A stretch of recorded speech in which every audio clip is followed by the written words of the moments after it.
So, jetzt gibt's wieder die Fragegedöns hier, FAQ. Hallo. So, wir sind zwei Piranhas und erzählen euch was über unsere Arbeit. Und beantworten heute Fragen. Genau. Deswegen haben wir mal welche rausgesucht. Schon wieder verkackt. Egal. Gucken wir mal, was heute da ist. Also, ganz häufig gefragt wurde, wenn ich mir das Spiel kaufe, gibt es dafür auch eine DVD? Und die letzte Information, die wir dazu hatten, war, ja, das ist geplant. Was jetzt drin ist, am Ende entzieht sich unserer Kenntnis. Schon. Ja, weil wir sind der Entwickler und das, was der Publisher macht, das haben wir gar nicht so auf dem Schirm. Was mich direkt auf die Idee bringt, es gibt einen Discord-Server. Ja, genau. Und zwar, wenn ihr solche Fragen habt, wo wir dann rumeiern, es gibt einen Elex Discord-Server und da könnt ihr solche Fragen direkt auch an den Publisher stellen. Die werden da dann auch beantwortet. Das ist mega praktisch. Und wie kommt man am besten auf den Discord-Server? Guckt mal am besten auf die Website, würde ich sagen. Da müsste es eigentlich einen Link dazu geben. elexgame.com. Genau. Und dann könnt ihr eure Frage da, wenn wir jetzt nicht hinreichend antworten und es eine Publisher-spezifische Frage ist, die da auch nochmal loswerden. Mhm. Gut.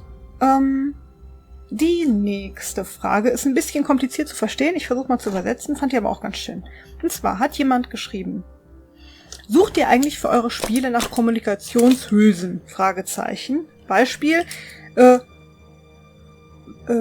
Player fragt, was kannst du mir über Person oder die Sache XY berichten? Und der NPC sagt dann sowas wie, wieso? Wieso willst du das denn machen? Oder, ja, wozu musst du das? Oder, ne? So Standardantworten. So, also er meint damit weiter, ich lese bis zum Ende, ich fände es eine super Idee, wenn derlei nervende Kommunikationsmuster, in diesem Falle so ein alltägliches Besserwissertum oder Regelungswut, auch aufs Korn genommen werden. Das machen wir im Zuge des Storytellings tatsächlich recht häufig, dass wir solche Dinge aufgreifen. Das sind so mehrere Themen, die da sind. Das erste ist zum Beispiel, dem Spieler aufs Maul schauen. Was ist das? Das bedeutet, wir gucken dem Spieler über die Schulter und schauen uns an, was würdest du denn jetzt gerne anklicken wollen? Wir versuchen uns in den Spieler hineinzuversetzen und was derjenige dann tatsächlich anklicken wollen würde in so einer Situation, wenn der NPC etwas Bestimmtes sagt, wie: Was willst du denn hier? Du siehst scheiße aus, du kommst hier nicht rein. Ja, nein, weiß nicht und so. Dann gibt's halt Antworten, die man da ankreuzen könnte und dann möchte man ganz gerne den Typen dann auch bedrohen können. Man möchte ihn flapsig antworten können. Man möchte sagen können, ach, ich will aber keinen Ärger. Dann möchte man gerne irgendwie, was war das im Mittelteil? Ja, irgendwie sarkastisch darauf antworten und so weiter. Dann möchte man vielleicht auch, das sind ja schon die Möglichkeiten, das sind schon 4 Möglichkeiten oder 5, die ich hier aufzähle. Und gerade in so einer Situation möchten wir gerne, dass man die dann auch anwählen kann. Und das ist etwas, das ist die Art Arbeit, die wir machen, wenn wir Dialoge schreiben. So, dass wir tatsächlich immer mit der Mechanik im Hinterkopf, was möchte der Spieler in dem Moment dann gerne tun, die Dialoge und die Geschichten schreiben. Und dieses nervige, wo ist denn und wo finde ich und so weiter, die hier jetzt genannt worden sind, die versuchen wir, soweit es geht, zu vermeiden. Oder auch mit Absicht zu benutzen. So. Also es hilft manchmal auch extrem, den NPC oder auch den Player-Charakter zu spiegeln, um das vielleicht auch eine lustige Situation zu erzeugen. Klassiker, der jetzt nicht direkt auf den Dialog Bezug nimmt, ist sowas wie, du kommst hier überall rein und quatscht jeden an. Weil das ist, was macht der Spieler macht. Aber wirklich so. Ne? Und klau hier bloß nix. Nein. Nein, natürlich nicht. Der hat noch nie was geklaut. Ja. Und schlecht fürs Karma. auf solche Sachen einzugehen und das auch innerhalb der Dialoge zu tun, wie in diesem Beispiel, zu sagen, wie sollte der denn jetzt darauf reagieren? Oder was mache ich denn die ganze Zeit? Macht unbedingt Sinn. Das ist genau das Gegenteil, diese Forderung von dem, was vorher gefragt worden ist. Ja, nämlich, kann man denn anhand der Wegbeschreibung irgendwie ohne Questpöppel auskommen? War die Frage. So, ich weiß gar nicht, war die jetzt hier oder war die in der Folge davor? War in der Folge davor. So, ja. Das heißt, da hat eine Spielerin oder Spieler tatsächlich gefragt, ich möchte gerne ich mag keine Questmarker oder so. Mhm. Ja, aber wenn man jetzt jeden immer fragen muss nach dem Weg und so weiter, würde das jetzt ihm hier oder ihr, ja, nicht gefallen. Weil es dann zu viel, ich muss dann noch nach dem Weg fragen, was soll denn der Blödsinn so, ja? Ich bin Jax, ich war hier schon mal im ersten Teil an der Stelle jetzt und weiß ich nicht, ich brauchte jetzt im zweiten Teil keine Wegbeschreibung, wo jetzt die Berge sind oder wo das Land Tavar ist oder sowas in der Art, ja? Mhm. Und das ist das ist ein Widerspruch. So, wie viel hätten wir gerne? Ja, dann mach das doch abschaltbar und anschaltbar. Und irgendwann wirst du wahnsinnig als Entwickler. Und dann guckt man sich, weil du sagst, Spiele aufs Maul schauen, da guckt man sich die Menschen an, wie die spielen. Und dann schreibt man sich auf, was wichtig ist und was nicht. Das ist auch die schlauste Lösung, sich weder für das eine noch das andere zu entscheiden strikt, sondern zu sagen, wie lockere ich das Spiel dann am intelligentesten in den Dialogen auf, an der Stelle möglichst das anzubieten, was die meisten Spieler an der Stelle gerne haben wollen würden. Und dann machst du es da. Und über 20 Jahre, die wir jetzt hier entwickeln, hat sich das so etabliert, wie wir jetzt heute aktuell Spiele machen. Dass es euch am besten gefällt, den meisten von euch. Das ist tatsächlich genügend Informationen, aber nicht langweilig und trotzdem noch ein paar Spitzen. Ja, ne? Hoffentlich auf den Punkt. Genau. Ja, das ist tatsächlich so. Okay, das ist jetzt auch so eine Frage, weiß ich nicht. Da fragt jemand, wäre es eventuell vielleicht möglich, davor war noch so ein Satz, ich weiß, dass Sie darauf vielleicht nicht antworten können, bla bla, dass Elex 2 auch noch unter Windows 7 läuft.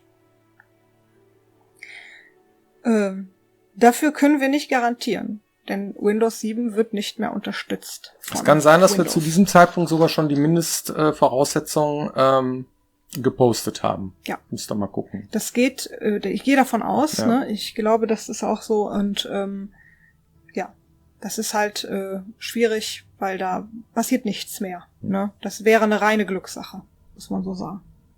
Ja. Wann kann man was pre-ordern oder kaufen, hatte ich noch als Frage. Das ist wahrscheinlich jetzt schon beantwortet, schadet aber nix, weil wir ein bisschen für Verwirrung gestiftet haben. Es ist nämlich so, jetzt bin ich aber verwirrt. Ja, genau. Wir haben eine Website, elexgame.com, und wenn ihr da ganz nach unten scrollt, könnt ihr unsere Spiele bestellen, die aktuellen, nämlich Elex 2 und die Elex 2 Collectors Edition, wenn es denn noch eine gibt. Und da könnt ihr euch zum Beispiel die entsprechende Plattform aussuchen und den entsprechenden Shop. Wenn ihr euch die Plattform aussucht und ihr habt beispielsweise eine PlayStation 5, dann ist das wurscht, ihr bekommt eine PlayStation-Version und wenn ihr eine 5 habt, dann wird das automatisch abgegradet und wenn ihr eine 4 habt, dann bekommt ihr die PlayStation 4 Version. Mhm. Ja, da müsst ihr also keine Angst haben. Und da kann man sich auch den Shop aussuchen. Und da sind halt zum Beispiel Shops noch nicht oder doch. Und wenn da noch was fehlt, dann ist der Shop halt noch nicht so weit. Kommt aber alles. Also bis zum Release sollten hoffentlich alle eure Lieblingsshops dabei sein. Und das Zweite ist, es gibt auch über das Spiel hinaus Merchandise. Wer da Bock drauf hat, der kann das auch auf unseren Social-Media-Seiten sehen. Da haben wir alles mal schön vorgestellt. Denn im THQ Nordic Store, da kann man nicht nur unsere Collectors Edition kaufen, sondern auch noch Restbestände und neues Merch von Elex 2. Und, Leute, ich habe jetzt keine, ausnahmsweise, aber es gibt tatsächlich jetzt dort auch, weil ihr so fleißig gefragt habt, eine schwarze Piranha Bytes Tasse mit Piranha Bytes Logo. Sehr gut. Das ist cool, oder? Ja. Ja, und die kann man da auch bestellen. Also vielen Dank fürs fleißige Nachfragen. Da gibt es natürlich auch noch ganz viel anderen Kram. Da könnt ihr gerne stöbern, wenn ihr möchtet. So. Okay, die nächste Frage ist, die geht tatsächlich an mich. Hast du Lust, mal à la Dagi B und Konsorten ein Hairstyling-Video zu machen? Nein? Ich auch nicht. Ja, aber warum denn nicht, Björn? Nee, würde ich jetzt sagen, ist jetzt unpassend irgendwie und passt nicht so richtig ins Format. Du hast gerade schon was von Rumeiern gesagt, da wollte ich auch noch einen Kommentar zu geben, dann mein Eierkopf angeht, aber habe ich dann nicht immer. Was gibt's denn da wieder zu lachen? Also? Das letzte Mal hattest du diese Karte in die Kamera gehalten. Ja, ja, ne? Und dann haben die Leute gesagt, Mensch, ja, dreh mal um. So, und dann haben die Leute gesagt, Mensch, das sieht wirklich aus wie der Björn. Wegen dem Ei oder was? Ach komm. Entschuldigung, das fand ich lustig. Okay, genau, Hairstyling. Liebe Grüße an meine Friseurinnen. Ich bin da immer super dankbar und gehe auch nie wieder woanders hin, solange die das machen. In der Bochumer Innenstadt. Nadine, Lina und den Rest der Crew.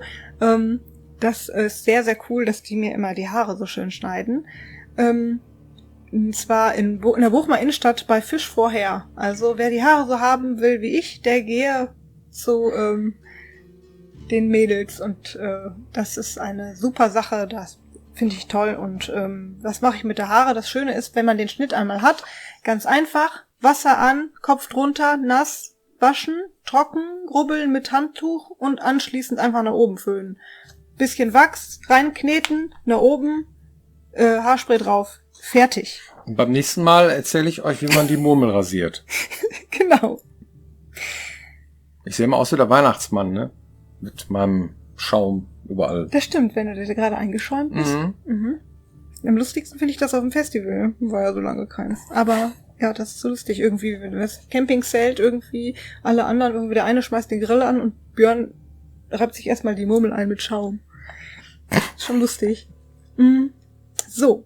Die Frage ist der Raum, in dem wir jetzt hier gerade sitzen, der gleiche Raum, in dem der ELEC-Soundtrack entstanden ist? Und kann man auch mal Björns Arbeitsbereich sehen? Ja, ich habe auch mal ein Foto davon gemacht. Könnte ich mal raussuchen. Das ist tatsächlich hier, ja. Da steht ein Keyboard und der Rechner, ein zweiter Rechner, ein Musikrechner. Der Rechner, wo wir jetzt hier, also der Streaming-Rechner, Zock-Rechner kann man sagen. Das sind hier zwei unterschiedliche Sachen, die stehen hier. Ja, das ist zwei Boxen. Ein bisschen Musikinstrumente sieht man sogar im ja, Hintergrund. ein bisschen, ja. Ja, das stimmt. Das hier Homeoffice. Ne? Dann fand ich auch eine interessante Frage. Wie entscheidet ihr Funktion versus Schönheit der Grafik? Boah, ja. Funktionalität vor Visualisierung. Genau. Das ist nämlich tatsächlich eine Regel, die wir haben. Das heißt, uns ist immer wichtiger, dass Sachen funktionieren tatsächlich, als dass wir gucken, wie es aussieht. Auch auf die Gefahr hin, dass es mal hakelig oder clunky ist. Ne? Wir möchten gerne die maximale Freiheit, so weit wie es geht. Ja, heißt aber auch, dass man sich an irgendeiner Reling dann festhält und dann nochmal die Hand in der Luft ist. Dass es halt nicht perfekt greift und ne, auch die Leiter vielleicht nicht perfekt und so weiter. Es muss immer funktionieren. Und das ist uns viel wichtiger, als dass es immer gut aussieht. Stimmt. Fällt mir jetzt, während du das beschreibst, auf, dass mir was komplett anderes dazu eingefallen ist, weil das nämlich unterschiedliche Themenbereiche betrifft. Ne, das eine ist nämlich, wie designe ich es? Und dann bleibe ich auch beim Design. Und berücksichtige dabei zum Beispiel nicht irgendwie Ästhetik. Ja, oder die wird natürlich schon berücksichtigt, aber die freie Welt geht vor. Ne, das ist dieses typische, bei uns kannst du irgendwie, ein Typ, der ist gerade durch den Busch gelaufen, den kannst du dann da anklicken und dich mit dem unterhalten, auch wenn er gerade im Busch steht zum Beispiel. Die schönere Variante davon wäre tatsächlich, die beiden dann irgendwo hindrapieren, ne, vernünftig beleuchten und so weiter und dann eine Cutscene rausmachen, Cutscene-Dialog, dass es dann schön ist, so, ja. Aber wir möchten gerne, dass es praktikabel ist, dass der Typ dann auf der Treppe stehen bleibt, immer, ne, dass die beide sich umdrehen und dann kann das schon mal sein, dass die Kamera vielleicht mal irgendwie zwischen Blättern hängen bleibt und so weiter. Passiert selten, wir sorgen dafür, dass es selten passiert, aber wenn es mal passiert, Entschuldigung, finden wir nicht schlimm. Ist für uns kein Bug, ein Glitch. Und den mag man uns bitte verzeihen. So, ja. Und die andere Sache geht in Richtung Optimierung, um das noch kurz anzureißen. Ja. Das heißt, wir bauen erstmal unser Spiel, so wie es gemeint ist, und anschließend wird's optimiert. Das bedeutet, am Anfang ist das Ding nicht performant. Zum Beispiel für Konsolen. Und wir müssen dann so lange optimieren, bis das in den Konsolen auch performant ist. Das ist die Aufgabe an der Stelle. Ja. Ja. Das heißt, PC ist immer einfach, auf dem PC entwickeln wir und wenn du einen guten PC hast, dann kann der auch einiges, aber wenn du dann die verschiedenen Versionen bedienen willst, dann müssen die also separiert davon quasi auch so optimiert werden, dass man im besten Falle es gar nicht sieht, aber dann doch das Spiel halt eben nicht ruckelt oder irgendwas nicht eingeladen wird. Und da muss man dann, deswegen dauert das Optimieren so lange, das kann man so sagen. Da fragt jemand, die Frage wurde auch öfters gestellt, welches der 3 Enden von Elex Kanon ist.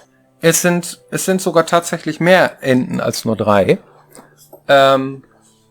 Was wir weggelassen haben, ist auf jeden Fall der synthetische Weg, so kann man sagen. Ja. Ne? Und auch noch diverse andere Dinge. Ne? Die Wahl der Partnerin, die Wahl, wen ich hab leben lassen, wen nicht, ja, die Wahl und so weiter. Da haben wir von allem das genommen, ja, was am meisten gemacht wurde. Und wir haben den Weg gewählt, der 90% der Leute tatsächlich auch gewählt haben. Und die ganzen Dinge, die sehr exotisch waren, die haben wir weggelassen. So kann man das sagen. Ne? Und das ist dann Kanon.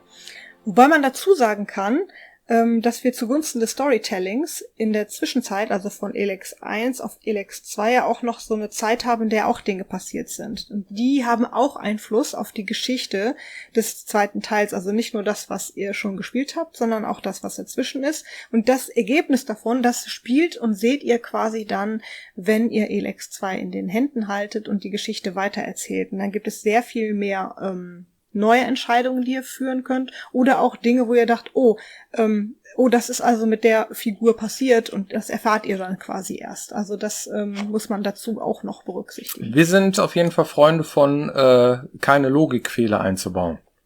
Ne? Und ja, wenn ihr welche finden solltet, ja, sagt uns mal Bescheid. Am besten über Discord. Am besten über Discord, genau.